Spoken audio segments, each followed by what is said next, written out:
Good afternoon. We'll make a start now. Just a brief introduction, the normal introduction to branch business. Good to see you all. I think we're going to have an interesting time today because we have two ex-HSC senior members talking about the issues related to the Health and Safety at Work Act because they've been on the coal face since the start of it. But it does end at this point, as you'll discover, they have more things to go on.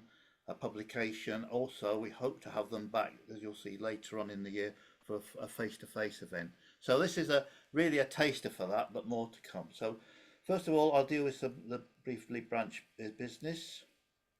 I can change. Hang on, here we go. Those are two speakers, but more of that later because Alan Plum will introduce them, give them a pen picture, say what this project was about, and that they're working on, and deal with the mechanics of Q&A, etc. as we go through this. So now back to branch business. Just a brief note on future events. Those are penciled in, some are firm, some are not, so we suggest you look out on LinkedIn when they're finally fixed, but that gives you an idea as to what we're at this year, next year, and obviously there'll be hopefully be another one related to this, following a follow-up to this Health and Safety at Work Act event. Briefly, the thing here is we'd like to talk about how you communicate with the branch. We put this slide up usually. Some of these links, I've tested the links. The LinkedIn one does work. The microsite one takes you to the main IOSH support page these days because IOSH have revamped their main page, and the YouTube entry there actually takes us to the branch YouTube page, not the IOSH one, which is the one that's more likely to be used these days. The Twitter, according to Alan, doesn't work now, but that's another point. Now, I haven't got much more to say other than, let's see, right. After the last event, there were queries, well, where's the recording for the climate change one? Well, it is actually on the main IOSH website. I found it, although not through the IOSH website, I just Googled it and it came up. And if you want to, it's quite a good piece. Clearly, many wanted to see it because we kept on getting queries about it, and that's actually the YouTube address. So moving on, that's it. Okay, as we say, we need your input to ensure we're working to the best for members. So email us, post message on LinkedIn, complete polls, etc., etc. We'll see more of that later in this presentation. So let's move on. Well, I'm thanking you in advance, but there were more time to thank everybody at the end of this because of our speakers. And we'll go to the next phase now, which is dealing with what we're here for. When our slide comes up, which is here. And I'm now going to stop share, and Alan should appear and tell you a little bit more about it. So I'm stopping share now. Hello there. Well, good afternoon, everybody. I'm an ex-committee member from Chiltern Branch. I'm now retired, or trying very hard to be. I wish I was sitting on the beach today, especially in this weather, but it isn't the case. But welcome to everybody. As a parting shot, really, on the committee, Tony and I are ex-HSE. We go back a long way, and we suggested that we should actually be run an event to celebrate the 50th anniversary of the Health and Safety Work Act.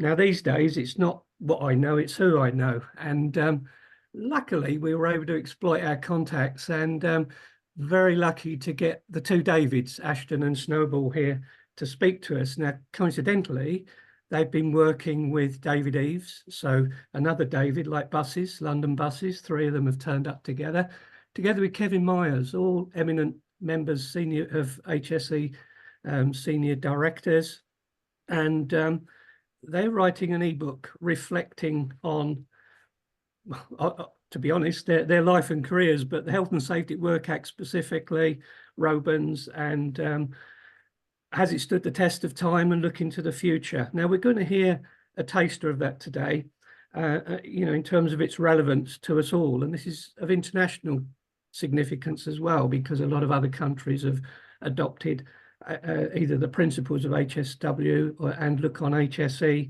as a beacon really for health and safety, but more of that later. Just a quick bit of background. David Ashton joined HSE in 1977 and David Snowball in 1984. Just for the record, Tony and I joined in, I think Tony was 1970 as a factory inspector in the previous department. I joined in 79. But the two Davids rose up from the ranks up to the top. So the cream rises to the top. So you've got the cream today. And it's very much going to be personal reflections. But I think, as I was saying in the introduction, they're looking for feedback too on others' views. So I think just to finish on that really, the other David and Kevin can't be with us today, they're elsewhere. But with the two Davids, please feel free, put your questions in the chat or any comments, observations. We're very short of time today, so I'll try and capture and collate those questions to put back to the Davids. We probably won't have time to open it up to the virtual floor today. But if we do, and if anybody wants to stay on after 2 o'clock with us, then you're more than welcome to, and we can carry on the discussion, and we'll capture those comments for feeding back to the team producing the ebook. So without further ado, I'll pass over to the Davids to introduce themselves and to explain how this session is going to go. Thank you very much and welcome, Davids. You can see. Thank you. Shall I have the first go, the first David? Hello, everybody. Yep. I'm David Ashton. Just to add very briefly to the little biography, when I joined in 1977, it was as an inspector in the west of Scotland. And then I spent my entire career in HSE, and it included a spell in the Offshore Safety Division in the aftermath of Piper Alpha, which was intriguing. Running the Accident Prevention Advisory Unit for a while, and even perhaps in the days of the not very gifted amateur, being considered suitable to deal with personnel issues, which I think is questionable. I was the director of personnel for a while, and I'm going to leave it at that and ask David Snowball to introduce himself. Thanks, David. I'm David Snowball, as Alan said. Thank you. I joined HSE in 1984. I joined at the end of a 5-year hiatus when HSE hadn't been recruiting people. So I came into an organisation that was quite glad to see new trainees joining. And like David, I worked across the organisation, I worked around the country, and I hung my boots up in 2019, just 3 months before lockdown. And I think actually one of the reasons that this has become such an absorbing process for the 4 of us involved, David Eaves and Kevin Mars as well, is it began in lockdown, and it began as a really sort of quite authentic attempt to put some order and structure into what we'd experienced in we reckon over 150 years worth of experience in the organisation. But a caveat right at the very beginning, this isn't a story about HSE, this is a story about the system, and of which HSE formed a part, sometimes a very influential part, sometimes less influential than it might have liked. So what we're going to describe today is a process where we went back and looked at what Robins did in 1972, why he had to do it, why the act resulted, and what some of the various events and incidents along the way, the impact those have had on creating the system that we all know and love today. Just a word of warning, our slides might look a bit busy and dense, but we're certainly not going to talk to every single word in them. That would be very poor speaker practice. But we are going to talk to the basic themes that they show.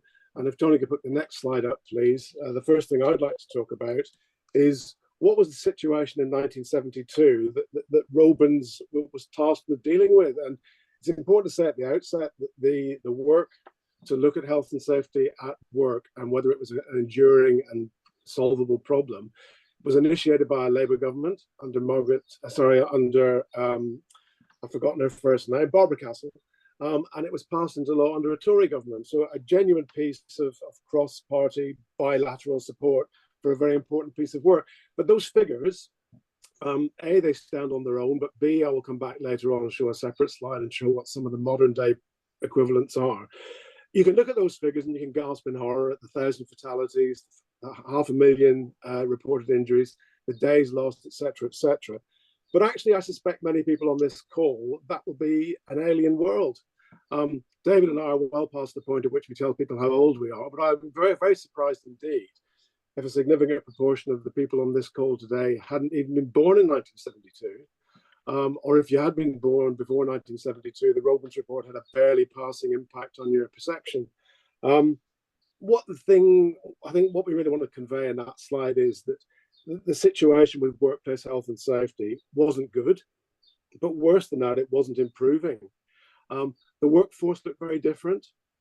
Almost half the workforce worked in trade unions. So if ever there was a time for trade unions to flex their muscles, maybe this was it.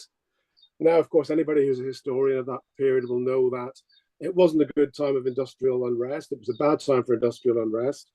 And the identity of interest that Robins made great play of talking about in his report, that commonality, mutuality of interest in health and safety for both sides, employers and employees, that was a fundamental point in the report. And whether or not that still applies, one of the things that we've explored in the book. I'm not going to say too much more, just draw your attention to two figures there. The first is that the impossibly complex nature of the law, 9 separate groups of statute, 500 subordinate statutory instruments, and a third of people who were actually at work, were not protected because they didn't work in the specified sorts of workplaces that the very prescriptive law applied to, factories, docks, and so on and so forth. So HSE has survived those 50 years, the HSW Act has survived those 50 years, and what's interesting, we think, and is what we've made our task, is to try and address and understand and describe why that model has persisted, why it's been copied, and why this is now a useful time to take stock. So with that, I'll pass over to David. Next slide, please. And the response to that mess described just now by David Snowball was to ask Robins to chair a commission of inquiry and produce a report, which they did in 1972. I saw a comment popped up and said he also was in charge of the National Coal Board at the time of Aberfan. Yes, and it's greatly to his shame the way he responded to that. I mention that because in 2022 we wrote 3 essays about the Robins report because it had its 50th birthday at that time, and we tell the story in those essays of Robins, warts and all, and that was one wart. Aberfan was a hell of a wart to have on your record, I'm afraid to say. But there were many positives that came from it as well. So what did Robins do? What did he suggest, or they suggest instead? These bullet points are specific elements of the Robins model, and they're still very recognizably in place today. I'll take one little step back. What he saw was an entirely apathetic system in which the only motivating energy came from the regulators who didn't work together. They were in separate government departments. And the apathy in mounting to indifference belonged to the senior people in companies, the duty holders in the jargon. One of whom, it was found, didn't know until it was pointed out to their board that they'd had 8 fatalities in the previous year. So there's indifference defined for you. So from apathy to engagement, what Robins said was the regulator can't do it all and probably can't even do most of it or much of it. You have to find a way to get the people who create the risks to control them. And that involves consultation with people who have an interest, their workforce particularly, a new regulator with new powers, dramatic new powers, sometimes described as being greater than the powers held by the police, He wasn't a fan of prosecution because at that time prosecutions were taken in large numbers by the Factory Inspectorate, and the typical fine was on the scale nothing to £30, which is not going to deter anybody. But he thought, well, you should restrict prosecution to your major offences and have big penalties. That was introduced, and we see that in evidence in some of the more recent cases, including some who received custodial sentences for their gross misbehaviour. And of course, the serving of enforcement notices, which could get things put right. That was the key desire of Robens. Don't punish people because they got something wrong and somebody was injured, but stop things that you find that could cause that injury, get them put right, and then apply the lessons more generally. You'll see that the term self-regulation is mentioned in that. It's controversial. I'll explain a little bit about that in a later slide. I mentioned the essays in 2022. For those who really want to know about Robens, Aberfan, the whole process in the 1970s when there was virtually industrial warfare in the country between the unions and the government. So it was not an auspicious time to do something consensual, such as Robens was recommended, but they pulled it off. That story, we tell it in some detail in those essays. We will bind that together into an ebook, forming one of the 2 ebooks that we're working on at the moment, and about which David Snowball is now going to say a little bit more. David, over to you. Thanks, David. So I think, as I've said before, it's important not to see this as a kind of a glossed history of the HSE, even though the 4 of us did spend our entire working careers in that organisation. But I think our curiosity definitely and our interest was pricked by having looked in some detail at what Robens said, whether or not Robens' recommendations were fully implemented and the point at which we could confidently say that. And then looking at the before and after, as it were, picture in terms of the injuries, ill health, and fatalities in 1972, and then in 2022, 50 years later. Unfortunately, one of our collaborators, Alan Spence, who used to be HSE's chief statistician, did that work for us and then sadly died. And it was a testament to the effort he put into that work that we were able to be quite confident about the accuracy and the authenticity of the conclusions he drew in that essay. But how do you go about doing a book like this? I mean, you have to be careful not to just make it a greatest hits album, because it hasn't been a greatest hits album. You know, that the history of the system has had ebbs and flows. It's had peaks and troughs. It's been punctuated by major incidents like Flixborough, Piper Alpha, Buntsfield. There's an ongoing story with asbestos, which we've chosen as a specific case study to look at. And, you know, and no more recently than in the last couple of years, the DWP Select Committee has been looking very closely at how asbestos risk is managed in this country and whether previous assumptions still hold good about the exposure to people from that risk. We looked at dangerous pathogens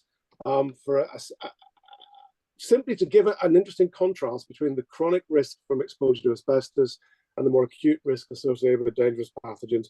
But I'm not going to deal with every chapter. David Ashton will deal with that. But one of the things that has emerged from this is there've been progress, there've been setbacks, but interestingly, the system survives.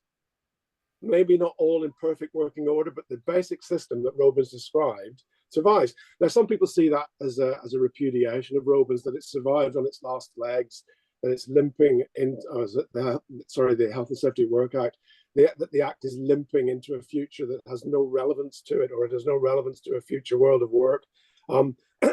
We've seen that as a challenge. We've seen that as a way of assessing, well, do we think the future is built around the Health and Safety at Work Act and all of its good points, bad points, whatever? If it needs changing, what needs changing? Well, maybe we'll come on and talk about that later on. But for now, David, if you'd like to take the next couple of slides. Thank you.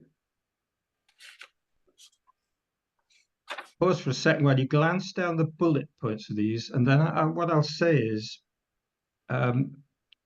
these form the chapters of the second ebook, which we're calling A Celebration of the Health and Safety at Work Act.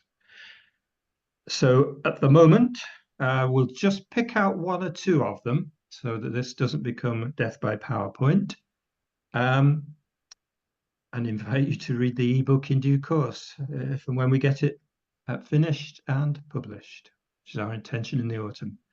From apathy to engagement is a nice phrase. What did it mean? Well, Robens said the inheritance was hundreds of regulations written by lawyers for lawyers, really, and baffling to people who weren't trained in the patois of the law, and that didn't suffice. So, what you want is a requirement. This was put to the lawyers that requires people to write a health and safety policy and to describe the organisation and arrangements for putting it into effect. And very cleverly, they managed to persuade the lawyers who then drafted that to leave it in those terms.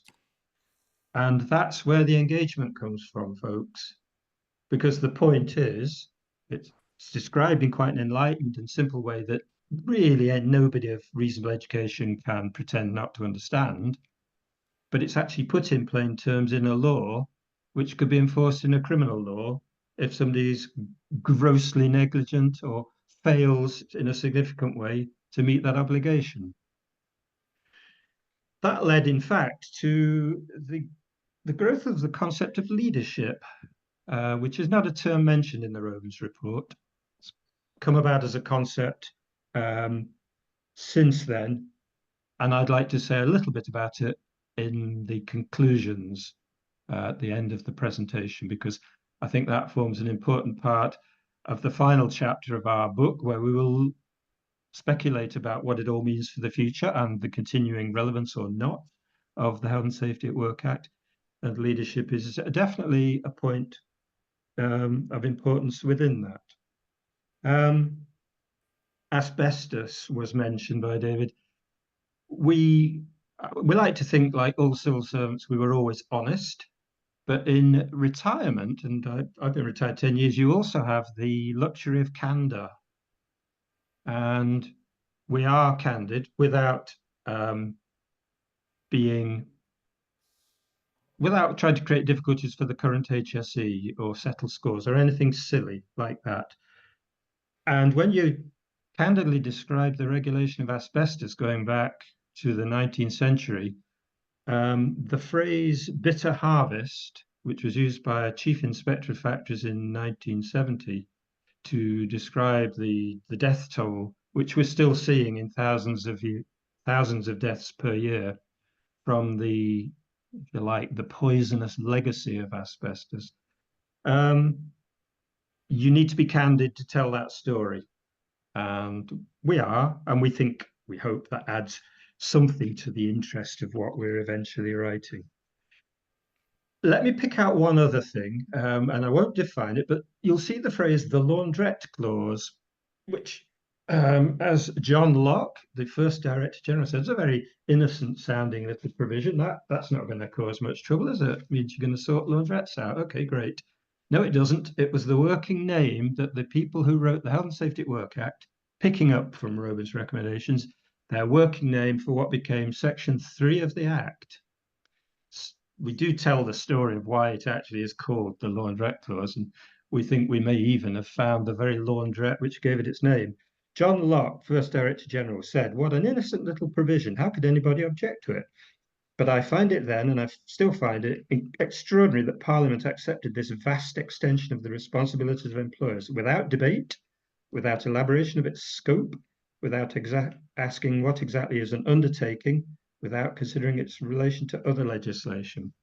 So we tell the story of some surprises and shocks along the way. One shock is how the laundrette clause can become so dominant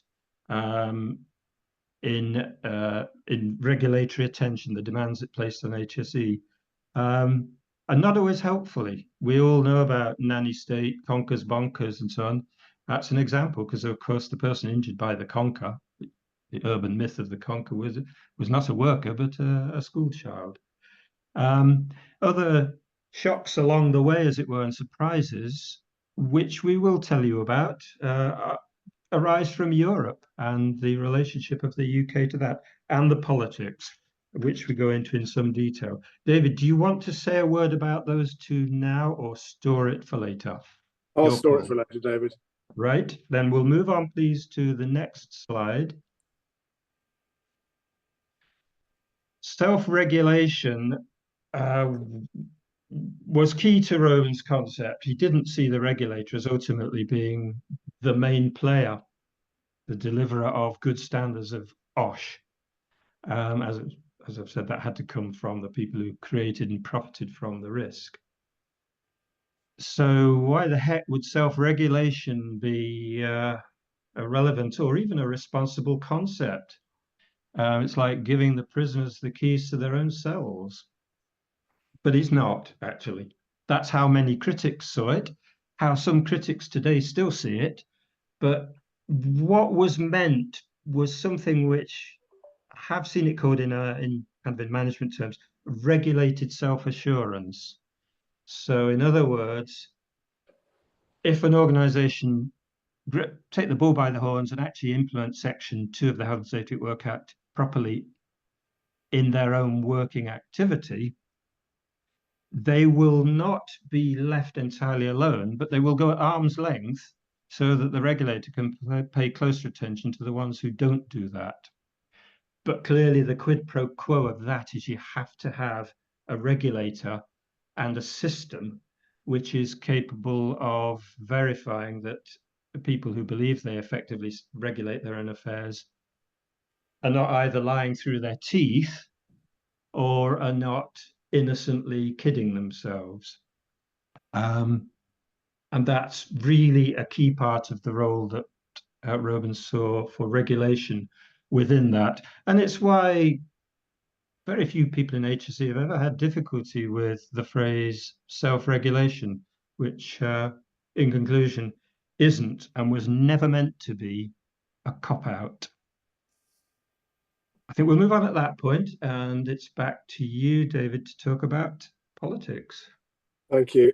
So there's usually a proviso when somebody mentions politics, they make a distinction between small p politics and big P politics. On to the next slide, please, Tony. And health and safety turns out to be both. In the political headwinds that we looked at, and just for reference, really, this chapter has turned out to be one of the potentially the longest in the book that's being written. A, because it's endlessly interesting, and B, because it's endlessly complicated and busy. I mentioned that the Tory, there was agreement between Tory and Labour governments, cross-party support for the idea, first of Rowan's and then of the Act. Tick, good start.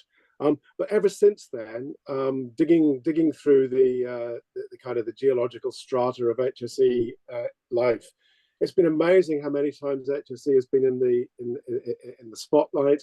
And as an ex-HSE person, I would say this, wouldn't I? And HSE has come through, but it hasn't come through unscathed. Back in the early 80s and the mid 80s, when we were under Tory governments, we had all sorts of things like market testing reviews, fundamental reviews. But every government of every political colour at some point has turned its attention for all sorts of good reasons, not least the fact that it's a public body funded by public money. You've got to keep asking the question, is this body still relevant? Now, sometimes that's tipped over into questions about, do we still need this body? Which, if you're of a nervous disposition in HSE, you might think people were out to get. You know, that's not necessarily the case.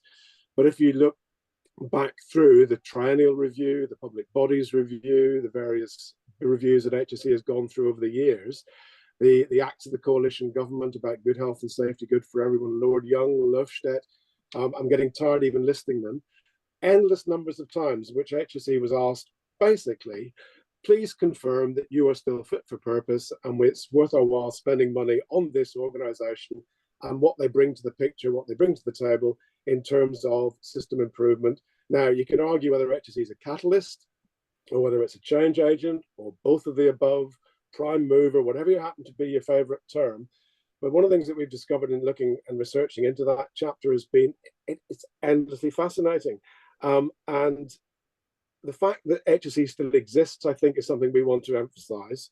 But as David said, there are limits to the role that an external regulator can have on their own, without exercising with all the other actors in the system, employers, employees, third-party organisations, institutes like IOSH, influence creators, knowledge activists, all these sorts of people. The system actually is massively complicated and massively interdependent. And David mentioned, typically the two extremes of political interest are there's the red tape bureaucracy at one side and on the other side there's the nanny state. And whilst people think HSE deliberately takes up a position in both of those corners, the reality is, my experience, and I think that of the others that have been working with, is we've oscillated around the middle, trying to avoid being captured by the worst elements of either end of that spectrum. And, you know, I say political big P, political small p. There could be scarcely anything more political than the influence of EU on the Commission on the work of the organisation. And that period when there was a huge amount of interest in the extent to which HSE and the UK were taking the management directives, the various safety directives seriously. And it was never really an us versus them. It was simply a case of, if you want to have a good, well-functioning health and safety system that encompasses the needs of 28 member states, well, do you know what? You're going to have to compromise a bit along the way. And some of the stuff you'd like to do might not happen. Some of the stuff you wouldn't like to do is going to happen. And, you know, a lot of that encapsulated around the argument about so far as is reasonably practical, and whether that was a reasonable way for the UK to carry on operating safety and health legislation. Now, in the end, the UK survived that challenge, but it would be wrong to portray that whole episode as a great big gloves-off, bare-knuckle fight between the UK, a recalcitrant island on the northwest coast of the European Union, and the 27 other member states all lining up and chucking rocks. So all I really want to say in sort of closing out the political bit really is, yesterday was the King's speech. Every single party in the general election in the last couple of weeks said something about mental health. Every single party said something about improving mental health. So if you take that as a kind of a leitmotif for present work-related illness, and I'll show you the data which confirms it, nobody is not taking this seriously. That's not the question. Though. What do you do about it? And Labour is now talking about a fair work agency, talking about 0 hours contracts, gig economy, etc., etc., etc. It's proposing setting up a fair work agency. That's capital P, 3 times indelible ink. That's capital P politics.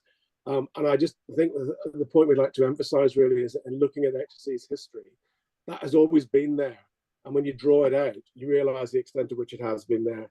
And just as a final coda on that slide, in spite of all the concerns there were about leaving the EU and the catastrophic effect it might have on domestic legislation, we've only so far been able to find one piece of legislation that bit the dust, and it was to do with fishing vessels. So I think you read into that what you like. Next slide, please, Tony. So I'm going to just bring you back to some data. This is HSE data, so I'm convinced of its authenticity. So I don't really want to say anything about the individual data other than the fact that the sorts of figures we're talking about, you could still argue, are cause for grave concern. The data is collected differently to what it used to be. We don't have over 3-day injuries now, we have over 7-day injuries. But if you ask people as part of the labour force survey, have you been affected by or had a condition made worse, affecting your occupational health, affecting your health as a result of being at work? 500,000 people, sorry, 1.8 million people will say, yes, I have. There's the continuing toll of mesothelioma deaths, as David talked about. But if you were a government, old and new, and you looked at the books and you said, what is health and safety? Failure to manage health and safety costing the economy. You can't help but have your eyes drawn to that figure at the bottom, 20.7 billion estimated. Now, I know these are big numbers. So in my defense, I would say I got them from somebody else. But if I move on to the next slide, and I would strongly recommend a book published in the last few months by Torsten Bell from the Resolution Foundation called Great Britain, ? I took these figures really from him and from the references in that book. But just a few headlines there, really. And you'd expect me to make these, but work is different. Compared to half of the workforce being in trade unions, 6 out of 33, so a fifth of workforce are in unions. The big things for me, and I'm sure for you as a profession as well, will be how many of those people are in fragile employment, 0 hours contracts, the gig economy. There are as many people working in manufacturing as there are in logistics. What's that going to do to the data? 3.1 million construction workers, fewer people working in construction and working in hospitality. We have 1.5 million people working in the NHS, 18% of the workforce in the public sector. So you could argue, and it would be quite simple and straightforward to argue, this is as seismic a difference in 2024 as it was that faced Robins in 1972. So the question then potentially becomes, What do we do about it? What about other aspects of the work contract? What about decent work? What about the overlaps between risk exposure inside and outside the workplace? And we've got a very good insight into that from COVID. And by the way, an hour and a half ago, module 1 of the COVID inquiry report was produced, and chapter 3 is all about getting better at risk assessment. Gosh, there's an opportunity.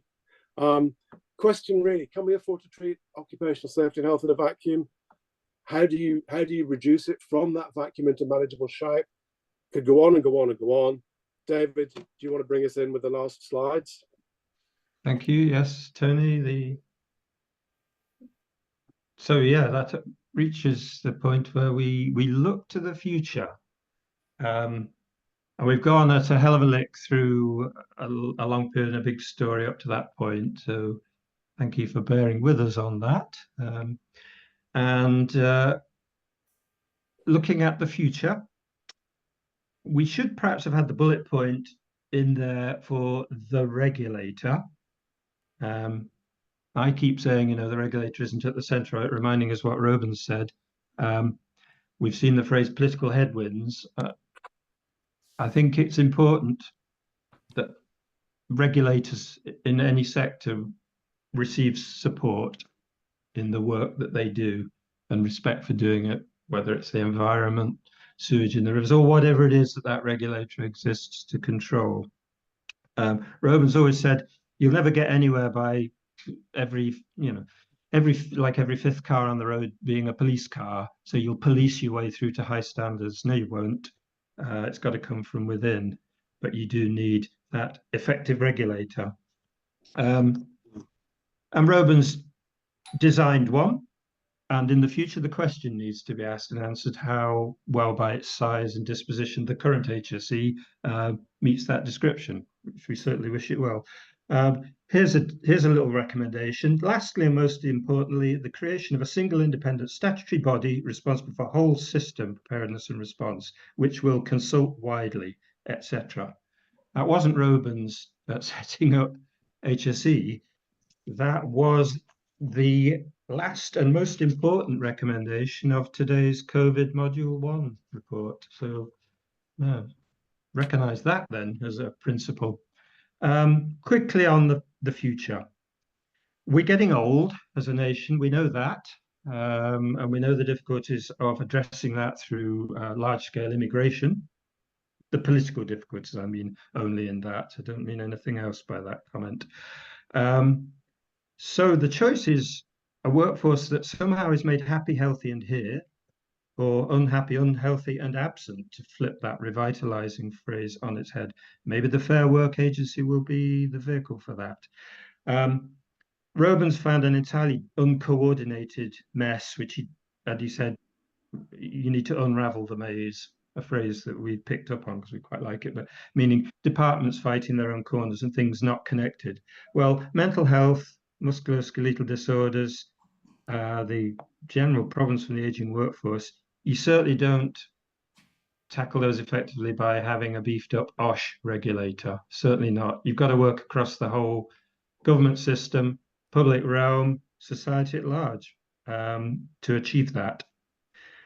There have been a number of reports and reviews attempting to do exactly that in the last 20 years, which I did a summary of them for the work and health chapter. I was amazed how many there had been by both governments. Probably looks to me like each one disowned by the incoming new government, and none of them contributing a huge amount. A couple of other points of a very general nature for the future. Self-regulation applies upwards as well as downwards, and crucial to everything is ethical behavior led from the top by organizations that actually accept that good behavior is good business, twisting the fairly standard phrase we use about good health and safety being good business. And we've all got, we don't need to label the post office as the example, the scandal of the post office as the example, but I think it speaks volumes. And the general point, before returning to David Snowball for some more specifics about the future, IOSH practitioners have have a role really as part of the conscience of the organizations with which they associate, either through their employment or in a consultancy advisory role, which should involve speaking truth unto power where it's found that the leaders are not behaving in an ethically correct and proper and responsible way towards health and safety risks that their organization creates. And I would close by saying, before I hand back to David, I hope that enthuses rather than terrifies the members of the audience to hear that. David, back to you. Okay, thanks. I'll just make a couple of quick points. I mean, one of the eternal verities is that you have to have a well-funded, competent regulator alongside the committed safety and health focused employer, and alongside the workforce that's got an opportunity to express its voice in a way which will be listened to and be acted upon. So within that context, there is a never-ending discussion, it seems to me. Sometimes it flares into flame, and sometimes it's doused, and it was doused very quickly in response to Grenfell, which is what is the effectiveness of regulatory oversight? And one of the things I've been looking at is just who is saying what on regulatory oversight. And I came across a report from one of the infamous right-wing think tanks, the Centre for Policy Studies. And I think it's indicative of the kind of the ongoing big P, small p politics I mentioned earlier. The very first line of the executive summary says, how much is regulation costing the economy? And I immediately drew a line through costing and put saving, question mark. And alongside that, the House of Lords earlier this year produced an excellent report called Who Watches the Watchdogs? Don't let it be said the House of Lords is out of its time, out of its depth, and out of date. This is an astonishingly detailed and well worth reading piece of work. But they talked about, in exactly the same kind of context, an exam question, the government should create an independent statutory body analogous to the NAO called the Office for Regulatory Performance. So although David and I have been talking about this is where we got to here, this is how we got there, one of the things that I think we have to consider in the future is to what extent do we want that regulated self-assurance, that regulated self-regulation? So here's a question about that. How do we want that to work?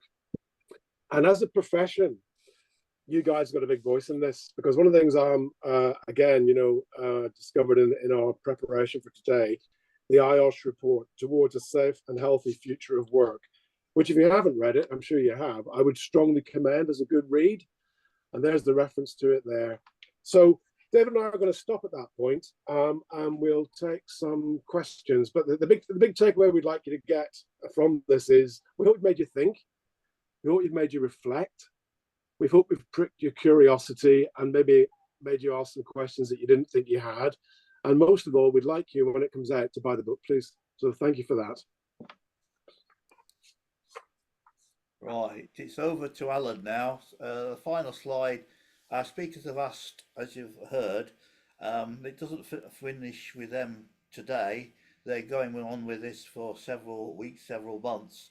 And obviously there's a number of interested parties on here which surely at reflection have got things to add or say. So I know you could say it now, but they've agreed to have their their email addresses posted. So if you want to communicate with one or other on these or related issues, you'll be more than welcome. So I'm going now to hand over to Alan, and I'm going to stop sharing this slide so you'll actually see someone physically next. So I'll stop sharing if I can find the stop share button. Right. Okay, Tony, thank you while you're doing that. And thank you both, Davids. I mean, that was an excellent romp, I think, as you said, to warts and all, through the evolution of the Health and Safety at Work Act, and our experiences as regulators too, and where we've got to, and interesting politically with the new government now in, as you said, frequently gone under significant review, as much about value for money as effectiveness, unfortunately, but that's a personal view. You're welcome to counter that if you wish. There are a few comments in the chat, and please, if anybody has any other points they would like to challenge or to volunteer, to the Davids. They are still writing the conclusions, I think it was fair to say. And one thing about the ebook, it's a non-profit project, isn't it? It's I'm just going to stress that, David, you might want to comment on that. No, it is. Yes. It's a non-profit. Yes, all proceeds from any sales of the book that come our way after Amazon have had their little slice for doing the ebook will go to an appropriate charity. Thank you. It was just to reassure everybody, this isn't a free plug for the book, because I think it's got a vital role to play. As I said at the beginning, I think there's international significance and interest in this topic, looking to the future particularly. Yeah.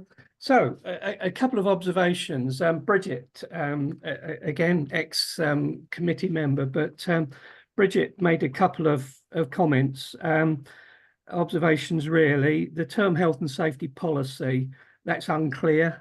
It can be anything. A policy statement can be anything to 1 to 40 pages, and the fact that it might be not take account of a company's complexity, size, etc., seems to bear no relation sometimes, and I think we all found those in our inspectorial days. So possibly an area to come back to, and I'll just wrap that up with another comment by Bridget in terms of self-regulation is a better expression for that self-assessment or self-inspection. So over to you.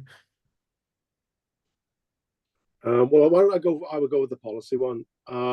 Yes, just to be clear, as everybody knows what we're talking about, in the chat section, Bridget has said the term policy is not that clear. I see everything from a single para to a 40-page document, not related to organisation, size, complexity, risk. I think when we look at the, did all the Robins recommendations actually find their way through to implementation? It was quite clear from reading the report that Robins had been very much persuaded by seeing a safety policy on the wall of an organisation when he was doing his groundwork. And hand on heart, I don't think a safety policy ever necessarily had the massive impact that he would have liked. That old cliche that factory inspectors and health and safety inspectors like to trot out, a piece of paper never saved anybody. But I think for me, there's an interesting AI element to this, if I can move it on a wee bit. That I was chatting the other day to somebody about safety reports and safety cases in high hazard industries. And I said, well, presumably now you could get AI to write you a safety report. Yeah. And he said, and we're doing it. And I said, well, what happens when it gets to HSE? Are HSE using ChatGPT to provide an algorithm to assess a safety report? And I'm sure that's possible. So at some point, we've got these two artificial intelligence elements talking to each other. But sitting behind the policy, the paperwork has always been the extent to which what's written on the page matches the reality on the ground. So if I could reassure Bridget on that, I think that there's been a kind of an incontinent attitude to paperwork, and maybe HSE has contributed to that, and we as inspectors have seen that happen. But I've never taken the view that the more paperwork you have, the better the organisation you are in terms of managing health and safety. It's much more complicated than that, much more subtle than that. And I think HSE has gone to great lengths actually to try and reduce that perception. Because some of the worst and the most heinous crimes against paperwork are committed as part of what HSE calls blue tape, business to business expectation. So I'll stop there because I realise there are other questions. Alan, if David wants to take the second question. Remind me what? So the term self-assessment or self-inspection might be more accurate than self-regulation. Yeah, Discuss. okay, thank you. Yeah, they might be, but not self-inspection. Inspection is a tiny part of the whole. So I tell you why I like self-regulation, because it goads people who don't like it, and then you got a debate going. So, and we've been stuck with it for so long, I think we've remained stuck with it. But a nice try, good suggestions. yeah. Okay, I think you put that one to bed. Thank you. There was another observation in there. Who's this from? David Thomas made a few observations, not least wanting to put Robins into perspective himself, which you did quite well, David Ashton. Thank you. Yeah, he's just come back to, unfair 0 hours contracts. It's qualified. We deindustrialized, hence the loss of meaningful technology. Are we still major manufacturers? Well, just Work has an changed. observation on that, Alan. I mean, I think in retirement you become a bit of a podcast fiend, and I've certainly fallen into that trap. I listened to a very good podcast the other day. Robert Peston was talking about one of the reasons that we've got full employment now is because we have not been as good at harnessing automatic technology, and he's a big fan of AI. Now, I don't know if that's true or not, but it's a proposition worth exploring. Yes, we did deindustrialize. Yes, as a society, productivity is always top of the list of people, of things that people want to talk about. I mean, and the incoming government has said growth is its #1 priority. So again, intensely big P political aspect to that.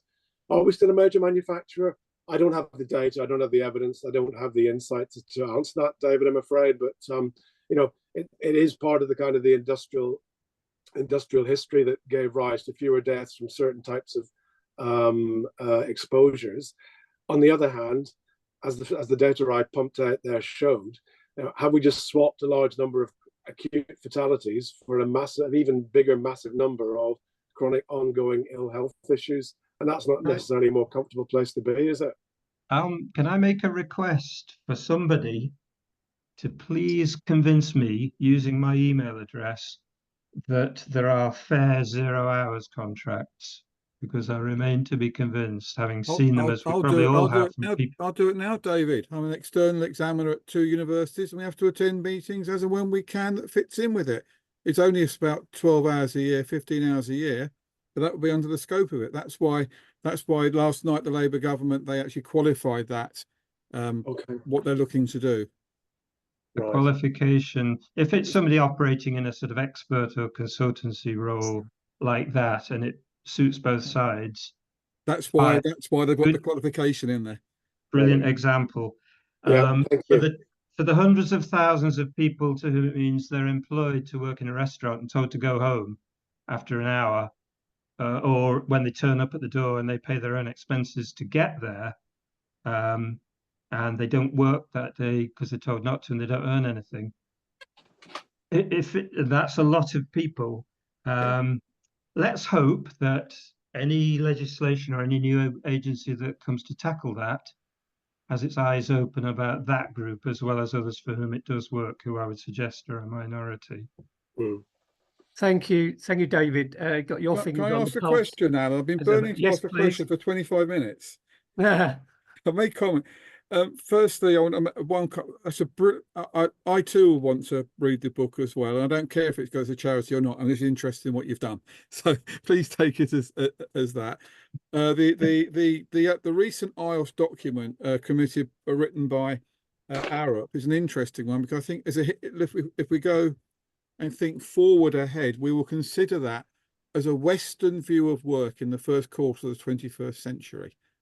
The number of totalitarian nations around the world where IOSH is engaging with, where there are no human rights or whatever, I think it's a dream. And I think that people might say, well, that's our Western focus and bias. Going back to Robins and something that David S. mentioned, I think it was you were talking about the government, the 40 bills, the number of bills that talk about health and other aspects of that. It's interesting, and it's come up, and it was only reading maybe an article from you or somebody else, is that section 12 of Robins that talked about occupational medicine. I mean, IOSH has gone on about this well-being. We have these people that do a NEBOSH certificate and then say they're competent. But having the thought of them doing anything regarding mental health and physical health, it frightens me, as does other people like great Dr. Don Cooper.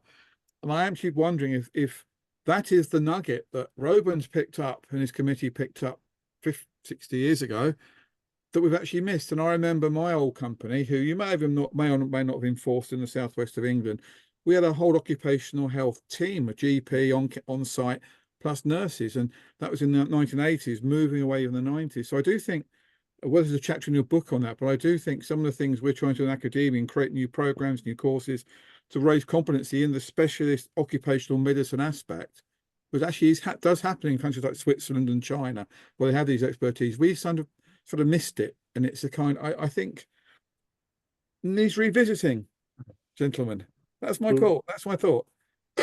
David, do you want to answer that first? Yeah, absolutely. I would agree with that, provided that the subject didn't become the province of specialists to the extent that it had been, a long time before. If ownership of the risk and the language in which issues of occupational health and medicine are tackled remains accessible to everybody, then I would be completely in agreement with you, because EMAS was once a large and effective organization. Now it doesn't really exist in any meaningful way. That's not to say it's entirely bad what's replaced it, but it's a fact of life, and some people would call it, a wart rather than a triumph.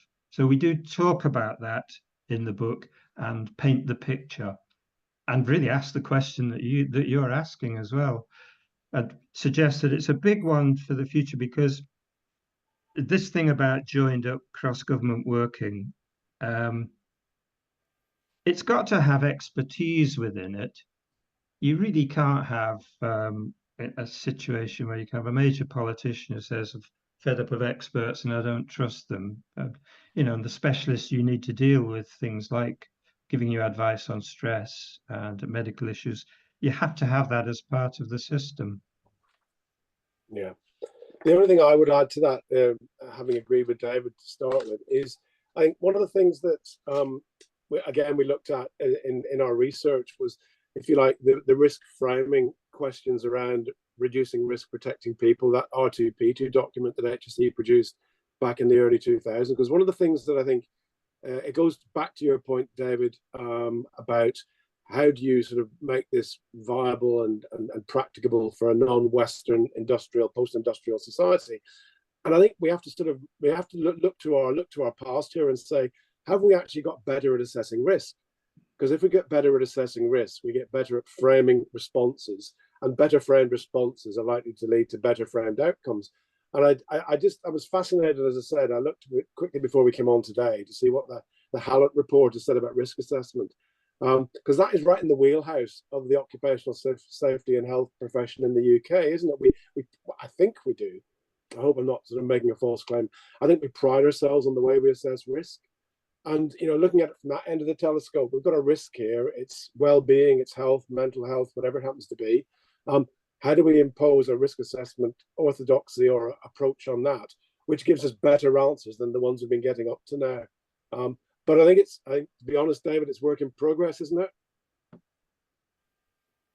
Yes. To hand back to Alan in a second, I'll shut up after a one-sentence final reflection on Robins. Why is it still relevant after 50 years? And David Ashton, stop flailing on. Give us a short answer. Because it was thorough and evidence-based, so it convinced the people it needed to convince that it was worth applying, implementing, and sticking with. Kevin Myers, who's written a fairly astounding chapter on the politics of IOSH, has used the phrase, I get this the right way around, policy-led evidence-making. Let that sink in for a second. You think it would be better if it was evidence-led policy-making, but he discerned from a very senior position a good deal of policy-led evidence-making, which means prejudice against the evidence because you have the answer ready and you want people to gloss the evidence in such a way that they reach that conclusion.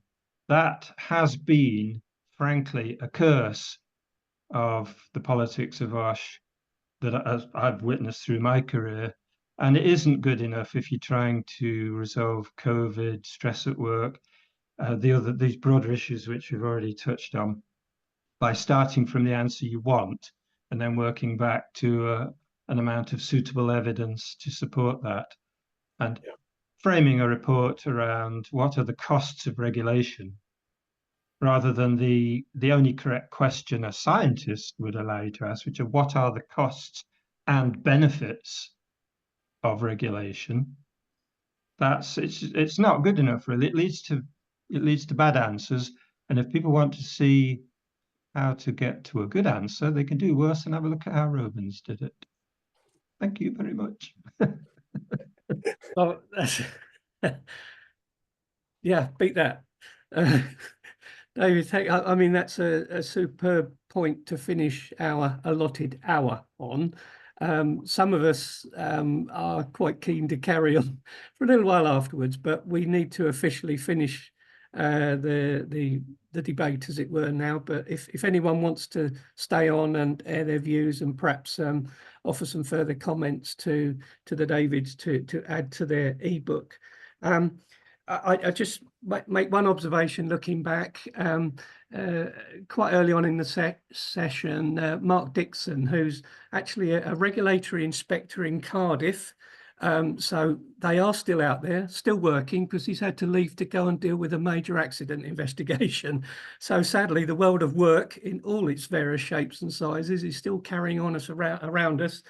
And I firmly believe there always will be the need for regulator.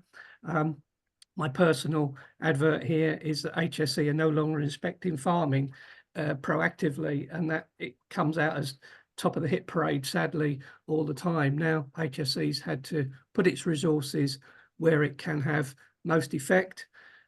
We won't reopen that whole political debate and review, but look forward to perhaps the mantra that David used earlier.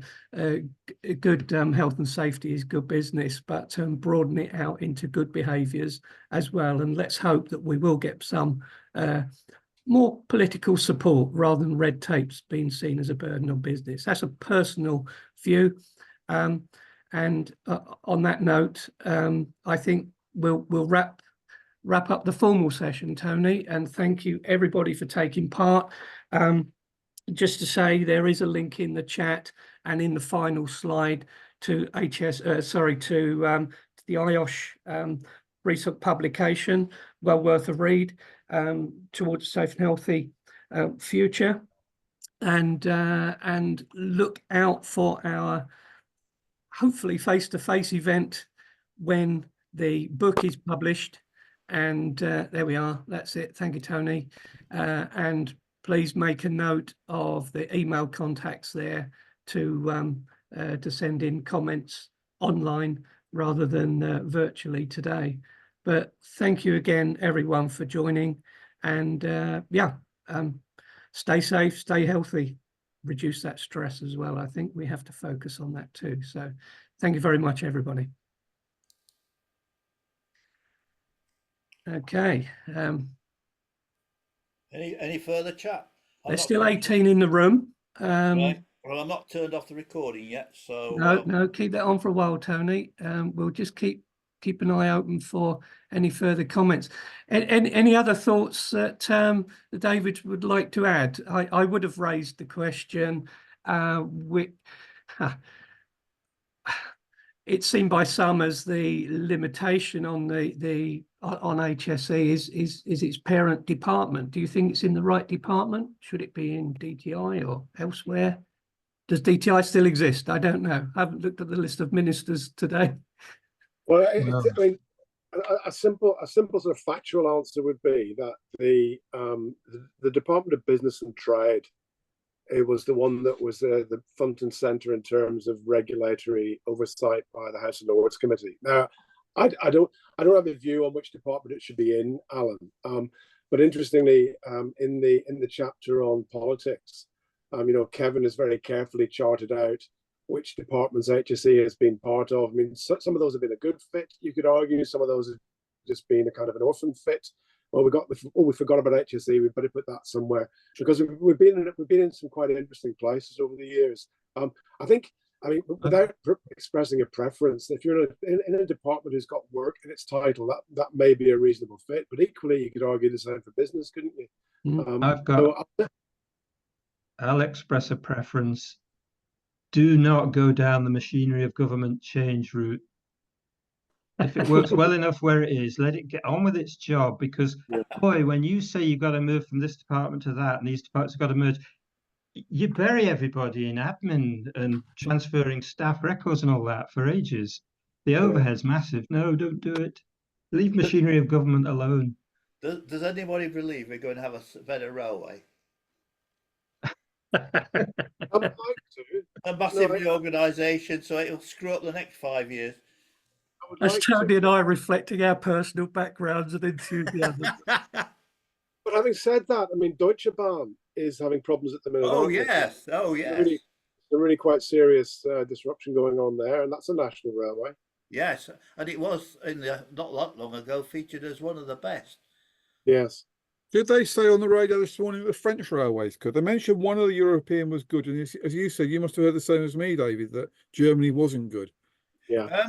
Don't forget, there's a piece on BBC One tonight on train safety. So I don't know what angle they're taking. Yeah. It's going to be a bit, unless they put grey rig in it. We haven't had some of the spectacular accidents as our friends in Europe and certainly wider have had in recent times. I would, as an ex-railway inspector, I would look at the statistics and think over a period of 20 years, we haven't made it's not perfectly safe, but crikey, compare with the figures, that era, yeah, we've made some progress. Yeah. Don't forget, Health and Safety at Work Act applies to railways. That's why I went. So mentioning Chris Grayling, I mean, it's a cheap shot, but he's not well, and I wish him well. And he's retired from Parliament now at the last election, but he will always go down in history as the man who negotiated Channel Ferry contracts. Part of the Brexit response, and the health and safety policy mentioned earlier by Bridget as anything from a 40-page cracker to a piece of pointless rubbish on a single page. The contract for that company was taken lock, stock and barrel from a catering company. And they didn't even consistently change the name of the company within it. So if you wanted to drown halfway across the channel in that ferry, but be well fed while you did it, that was one of his achievements. Look forward to reading his autobiography in due course. Perhaps you should contribute a chapter. HSE would contribute a chapter about Chris Grayling because he was one of our ministers. And I mean, I don't want to come across as sort of prejudiced against them. I hope I'm not. But he was very reluctant to visit Bootle. He didn't come for some 18 months when he was in charge of us to come and meet. And when he met a room full of the most senior staff, from I think Geoffrey Podger downwards, his first remark was, "Well, everybody, you need to know one thing about me. I'm a deregulator by nature."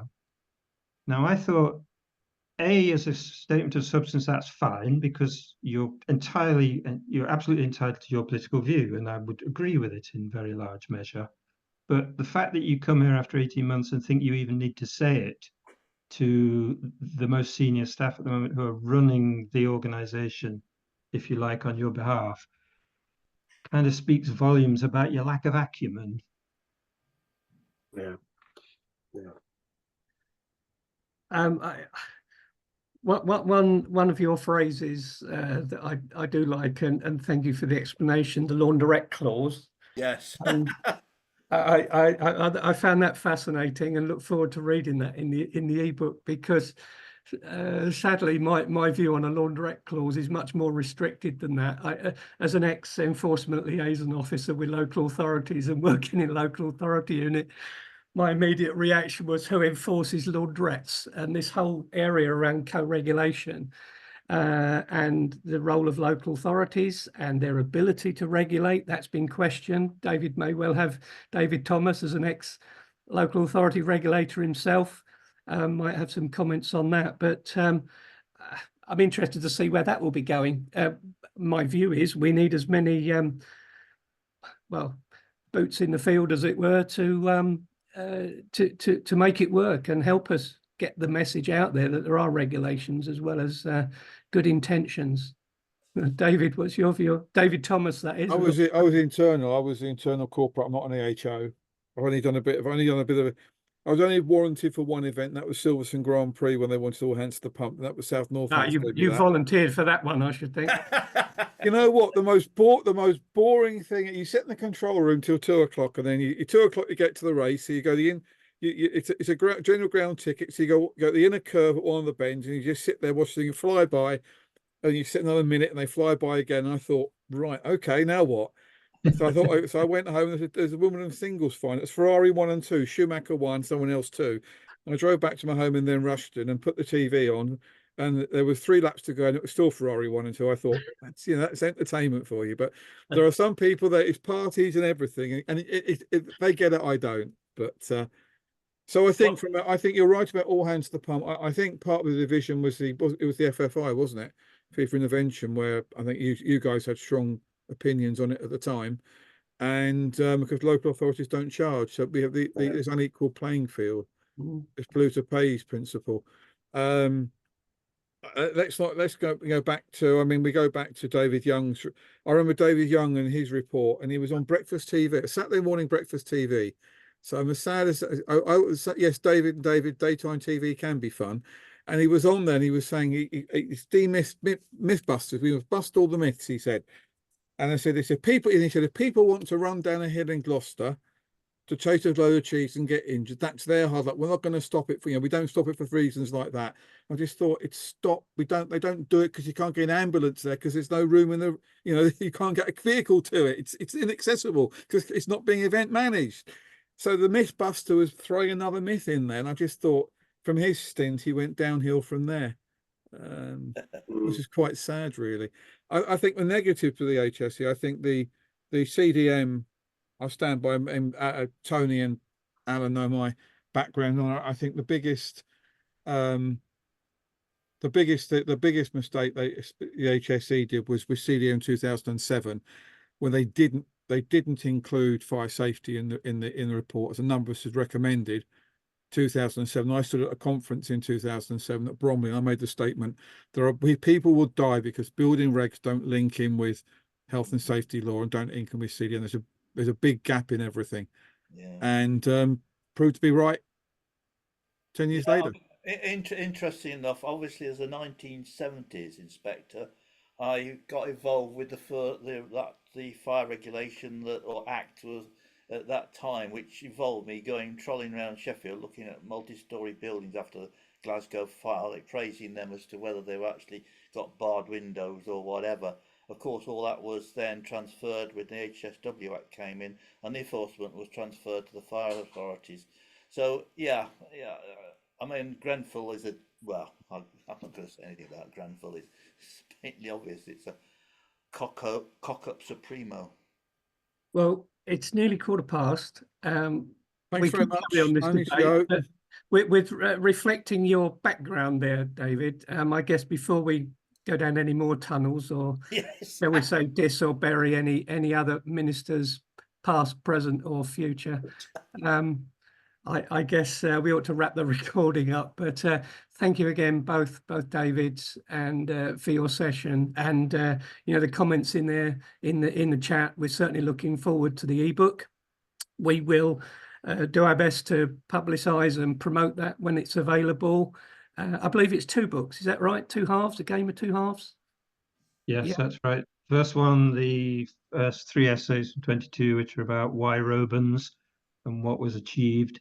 And then the second one is the main one that will interest people, we hope, which is what happened next, as it were.